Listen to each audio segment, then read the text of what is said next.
नमस्कार, मी सोमनाथ अभंगराव.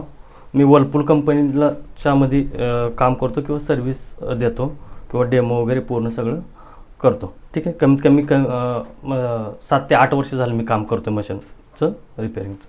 ठीक आहे. त्यानंतरनं मशीनचा मी डेमो देतो. लाईटचा पॉईंट, नळाचा पॉईंट दोन्ही कंटिन्यू चालू ठेवलं तर चालतं. ठीक आहे. पण आपलं काम झालं की आपण लाईटचा पॉईंट बंद केलं तरी चालतो. ठीक आहे.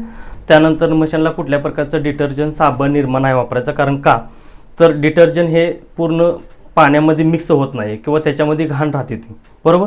तर आपण काय करतो, लिक्विड वापरतं, लिक्विड पाण्यासोबत निघून जातं आणि मेंटेनन्स 0 येतो.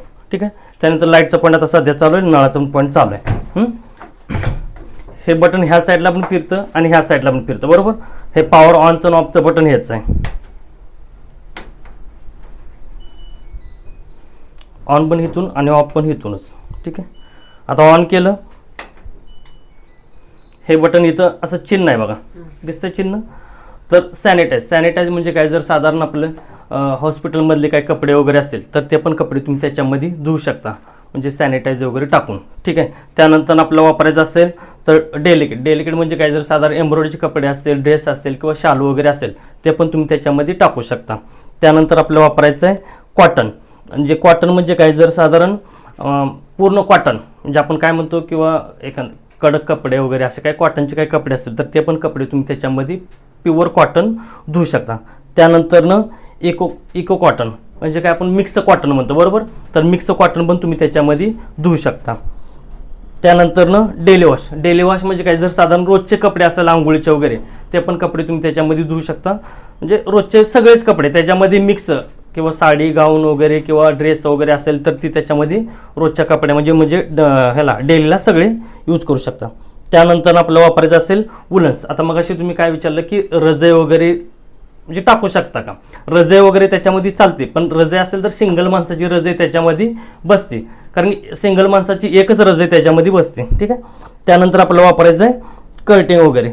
जर आपण काय म्हणतो खेळाडूचे कपडे वगैरे असेल तर ते पण, किंवा कलर जाणारे कपडे वगैरे असेल तर ते पण कपडे तुम्ही त्याच्यामध्ये धुवू शकता. त्यानंतरनं ड्रम क्लीन म्हणजे प्रत्येक 8 दिवसातून एमटी फक्त त्याला फिरून द्यायचा, म्हणजे किंवा त्याच्यामधले काही घाण वगैरे असेल तर ते पूर्णपणे निघून जाईल. त्यानंतर आपल्याला वापरायचं आता काय वापरायचं, हे स्पिन आणि ड्रेन म्हणजे काय, हे बटन येतं आलं. स्पिन आणि ड्रेन म्हणजे जर कदाचित तुम्ही बाहेर पूर्ण भिजत घालून किंवा त्याला ब्रश लावून किंवा खंगाळून घेतलेले आहे, ह्याच्यामध्ये आपल्याला काय करायचं आहे, फक्त कपडे वाळवायचे जर असेल तर ती कपडे तुम्ही त्याच्यामध्ये वाळवू शकता.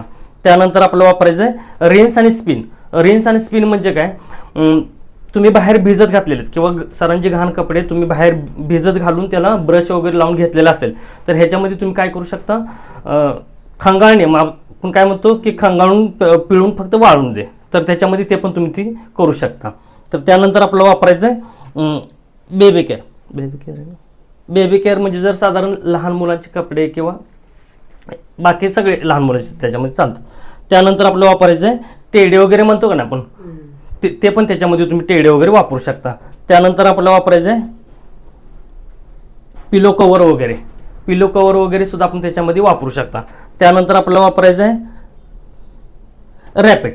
आता रॅपिड म्हणजे काय, जर साधारण 30 मिनिटामध्ये, आता हे बाकीचं डेलीला कसं आहे साधारण 1 ते 1.5 तासाचा टाईम आहे, म्हणजे कमीत कमी 1.5 तासाचा टाईम आहे त्याच्यामध्ये. त्यानंतर आपल्याला म्हणजे 30 मिनिटापर्यंत तुम्ही रोजचे कपडे त्याच्यामध्ये धुवू शकता. त्यानंतर आपल्याला वापरायचं आहे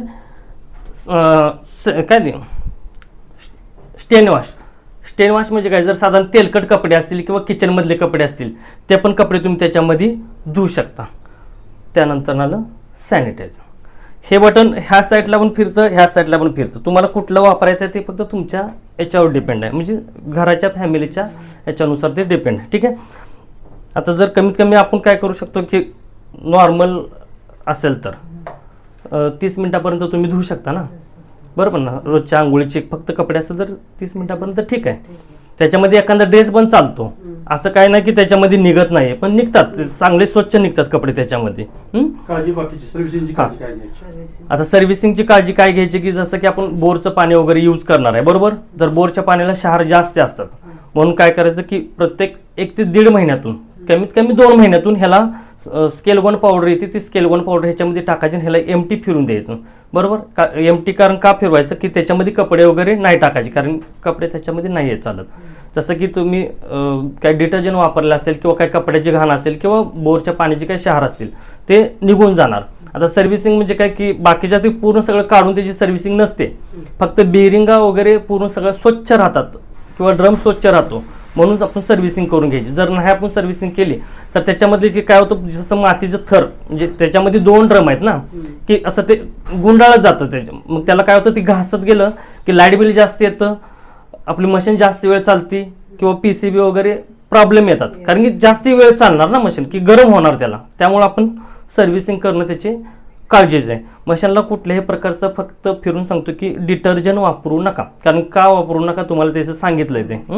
कारण की काय डिटर्जंट असं आहे की ते पाण्यामध्ये मिक्स होतं, काय डिटर्जंट असं आहे की त्याला गरमच पाणी लागतं.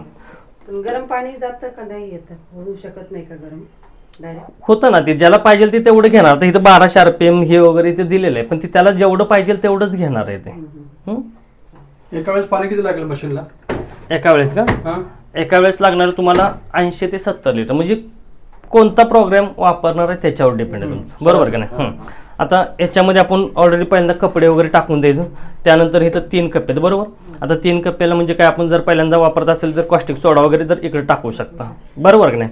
त्यानंतर किंवा आला पाणी वगैरे असेल तर तुम्ही इकडे टाकू शकता, किंवा डिटर्जंट वगैरे असेल तर डायरेक्ट इथं तुम्ही टाकू शकता, किंवा स्मेलिंगसाठी बरेच जण आता कोण लिक्विड वगैरे वापरतात तर तुम्ही हे मध्ये टाकू शकता किंवा निळ वगैरे इथं टाकू शकता.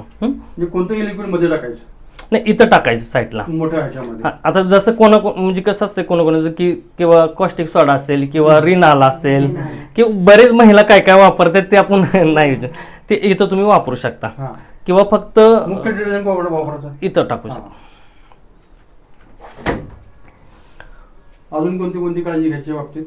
आता काळजी तर नाही, फक्त कव्हरचं तुमचं म्हणणं आहे की कव्हर का टाकू नका, कारण मशीन आपल्या अडचणीत आहे त्यामुळं कव्हर नाही टाकलेला बरा पडेल. कारण का की त्याला हवा पण लागेल आणि एखादी काय शाल वगैरे बेडशीट द्या टाकून, बाकीचं काही काळजी घ्यायची. हे कुठल्या कंपनीचं मशीन आहे, किती याचं हे आहे काय? आता आपलं मशीन वर्लपूल कंपनीचं आहे.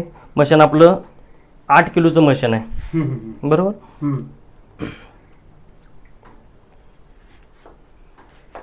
याला वॉरंटी काय असेल तसं काय? याला वॉरंटी तुम्हाला कंपनीने दिलेले 5 वर्ष वॉरंटी दिलेले आणि 10 वर्ष तुम्हाला मोटरला दिलेले.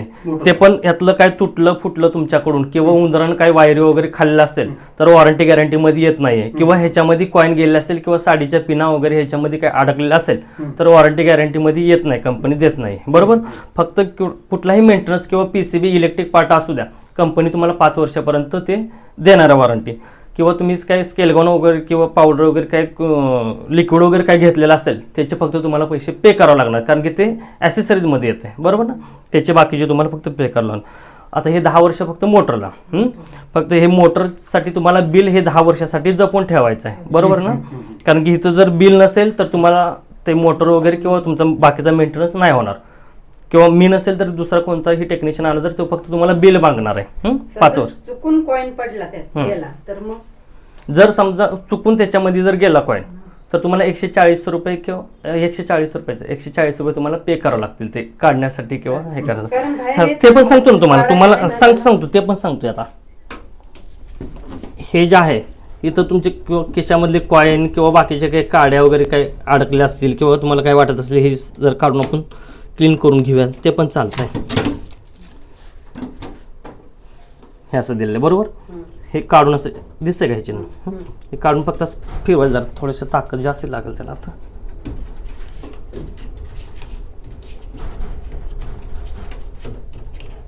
तुम्हाला हे जे अडचण होत असेल तर हे तुम्ही असं काढून पण साईडला काढू शकता.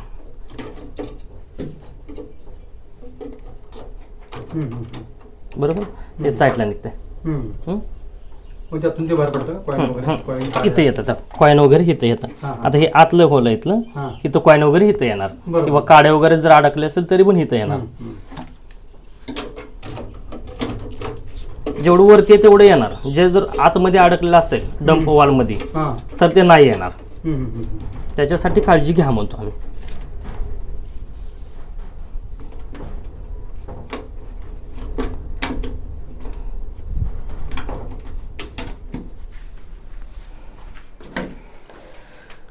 तर हे होती वर्लपूल कंपनीच्या मशीनची पूर्ण 8 किलोची माहिती.